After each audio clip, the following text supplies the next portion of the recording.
Atenção! Começa agora uma teleaula de matemática do ensino médio. Você vai assistir a teleaula de número 50. Bons estudos!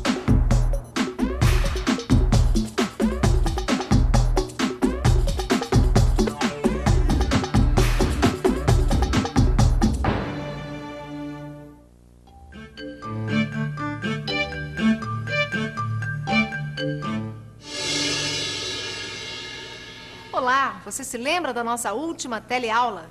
Aquela em que a Maristela tirou a foto da nova diretoria do Esporte Clube Andorinha? Pois bem, naquela teleaula a gente começou a estudar as permutações. Na teleaula de hoje, a gente prossegue com as permutações, avançando um pouco mais no nosso estudo de análise combinatória. Vamos nessa? Hoje você vai aprender a fazer permutações em situações onde os objetos não são todos distintos e vai conhecer permutações circulares. Um brinde à nova diretoria do Esporte Clube Andorinha. Viva! Alguém tem algo a dizer? Quem começa? Bem, antes de qualquer coisa, eu queria lembrar de um detalhe. A gente precisa criar uma senha de 5 letras. Uma senha secreta que só a gente vai conhecer, para poder movimentar a conta bancária do clube. Bom, eu tive uma ideia. E se a gente quisesse criar uma senha com as iniciais dos nossos nomes? Quantas permutações seriam possíveis? Olha, 120 não seriam, porque aí a gente teria senhas repetidas. Senhas repetidas? Como? Ó, a Maria e o Maurício têm a mesma letra inicial, que é a letra M. O Chico e a Carla também, que é a letra C. Só eu tenho inicial diferente, que é a letra P. Já entendi. Quer dizer que se a gente usar as iniciais dos nossos nomes, algumas senhas serão idênticas. Como assim? Veja aqui 2 arrumações que se repetiriam usando as iniciais dos nossos nomes. Certo. Com os nomes, as permutações são diferentes. Mas se a gente substituir os nomes pelas iniciais, veja o que acontece. As permutações vão ser idênticas. E por que é que isso ocorre? Ocorre porque há repetição de letras. Há 2 letras M e 2 letras C. Ou seja, para cada posição que as letras iguais puderem assumir, haverá 2 repetições. Como nesses casos que é aí que a gente está vendo. E agora, quantas senhas diferentes a gente pode ter usando as nossas iniciais? E agora? Quantas são as permutações quando a gente quer formar senhas com 5 letras e há repetição de letras?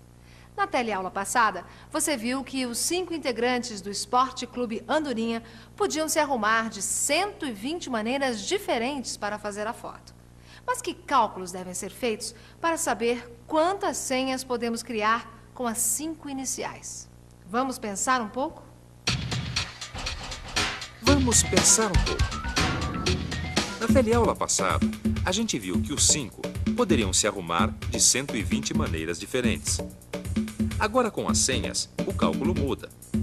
Para não contar as senhas repetidas, eu tenho que dividir o fatorial de 5 pelo fatorial de 2, que é o número de repetições da letra M, e dividir também pelo número de repetições da letra C. Ou seja, dividir pelo fatorial de 2 novamente. O que me dá o seguinte: 5 fatorial dividido por 2 fatorial vezes 2 fatorial. 5 fatorial dá 120. E no denominador eu fico com 2 vezes 2. Fazendo o cálculo, eu tenho 120 dividido por 4, que dá 30. Ou seja, sem contar as senhas repetidas, essas 5 letras podem ser arrumadas de 30 maneiras diferentes e formar 30 senhas diferentes. Pois bem, se a gente usar as nossas iniciais para criar senhas, nós vamos ter 30 possibilidades diferentes. Mas, aproveitando a deixa das permutações, eu tenho uma questão a colocar. O que é dessa vez, Peté? A gente vai usar esse globo aqui para os bingos futuros, certo? Então, vejam aqui. A gente tem 5 bolas brancas, 3 bolas vermelhas e 2 bolas azuis. Tá? A minha questão é a seguinte: quantas arrumações diferentes a gente pode ter retirando do globo uma a uma essas 10 bolas? Gente, não é por nada não, mas eu acho que eu sei. Acompanhe meu raciocínio. Para começar, vamos ver algumas soluções possíveis. Vamos ver 3 possibilidades de sorteios. Aí estão. Observe que na primeira arrumação, as 3 bolas saíram do globo nas 3 primeiras retiradas. Mas como as bolas são iguais, não sabemos qual das 3 saiu em primeiro, segundo ou terceiro lugar. O mesmo ocorre com as bolas azuis, que estão nas posições 6 e 9. Com as bolas brancas, que são 5 bolas iguais, temos o mesmo caso. Concluindo, a gente tem a seguinte situação. Há 3 repetições para as bolas vermelhas, 2 repetições para as bolas azuis e 5 repetições para as bolas brancas. Isso tudo num total de permutações de 10 bolas em 10 posições, pois 10 é o número total de bolas que nós temos. Tá, até aqui tudo bem, deu para acompanhar o raciocínio. Só que a minha questão inicial não foi respondida. Quantas arrumações diferentes a gente pode ter, retirando do globo uma a uma as 10 bolas? Agora tá fácil, olha só. Basta dividir o número total de permutações das 10 bolas, que é 10 fatorial, pelo número de permutações das bolas repetidas. 2 azuis, 3 vermelhas e 5 brancas. 2 fatorial vezes 3 fatorial vezes 5 fatorial. E calcular o fatorial de um número natural você já sabe. Basta calcular o produto dele por todos os números naturais menores que ele, excluindo o zero. E aí está o fatorial de 10. Como 5 vezes 4 vezes 3 vezes 2 vezes 1 é igual a 5 fatorial, a gente também pode representar 10 fatorial por 10 vezes 9 vezes 8 vezes 7 vezes 6 vezes 5 fatorial. Agora vamos simplificar essa fração. Veja. Cortamos o 5 fatorial no numerador e no denominador. Substituímos 2 fatorial por 2 vezes 1 e 3 fatorial por 3 vezes 2 vezes 1. Agora, vamos continuar simplificando. 10 com 2 e fica 5 no numerador. 6 com 3 vezes 2. Ficamos então com 5 vezes 9 vezes 8 vezes 7, que dá 2.520. A gente tem 2.520 arrumações diferentes de retirar as 10 bolas do globo uma a uma. Aí está. As 10 bolas podem ser retiradas do globo uma a uma e formar 2.520 permutações diferentes. Agora, pense aqui comigo. Será que não existe uma fórmula que ajude a gente a calcular casos de permutações como esse, onde nem todos os elementos são distintos? Vamos pensar um pouco? Então vamos pensar um pouco. Será que existe uma fórmula, uma expressão geral, para descobrir o número total de permutações, no caso de permutações de n elementos em n posições, onde nem todos os elementos são distintos? Vamos ver. Vamos supor que dos n elementos, um deles se repete p vezes, um outro q vezes e um outro ainda se repete r vezes. Nossa expressão geral ficaria assim. O número total de permutações dos n elementos, n fatorial, dividido pelo produto dos fatoriais do número de vezes que cada elemento repetido aparece no grupo de n elementos. Até aí ficou claro. Mas se a gente tiver outros elementos que se repetem? Simples, se outros elementos se repetirem, basta acrescentar no denominador mais fatores com o fatorial do número de vezes que esses elementos se repetem. Ah, então se eu tivesse mais um elemento que se repetisse, por exemplo, s vezes, bastaria acrescentar o fatorial de s no denominador. Gente, aproveitando aí a discussão sobre permutações, eu tenho uma questão a propor. Fale. Então manda. Ó, a proposta é a seguinte. Eu gostaria que para as próximas reuniões a gente procurasse sentar ao lado de pessoas diferentes. Por exemplo, um dia eu sento entre o Maurício e a Carla, no outro eu sento entre a Maria e o Chico e por aí vai. Mas a questão é a seguinte. Quantas seriam as permutações possíveis? Pois bem, nossos amigos são em 5 e a proposta é que a cada reunião, cada um deles se sente ao lado de pessoas diferentes. Quantas seriam as permutações possíveis? Peraí, gente.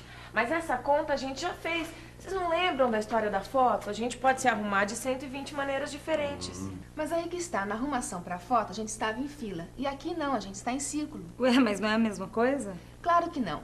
Há permutações que, apesar de diferentes para uma fila, resultarão em rodas idênticas. E numa roda, o que interessa é apenas a posição relativa entre as pessoas. Bom, mas como assim posição relativa entre as pessoas? Pensa comigo. Aqui estamos nós. Vamos supor que a nossa roda comece em mim. Então, eu ocupo a primeira posição, Chico a segunda, Maurício a terceira posição, Carla a quarta e Peteca a última posição. E como cada um de nós é representado por uma letra, a gente formou a seguinte roda: A, B, C, D e E. Agora vamos trocar de lugar. Cada um de nós senta-se na cadeira ao lado. Veja a roda que nós formamos agora. As pessoas que estavam ao nosso lado continuaram sendo as mesmas, mas vamos mudar de lugar mais uma vez.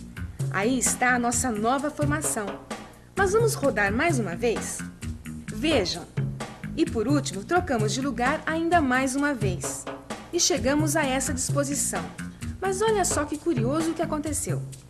Veja que a gente foi mudando as nossas posições, mas na verdade continuamos formando a mesma roda. Deixa eu ver se eu entendi.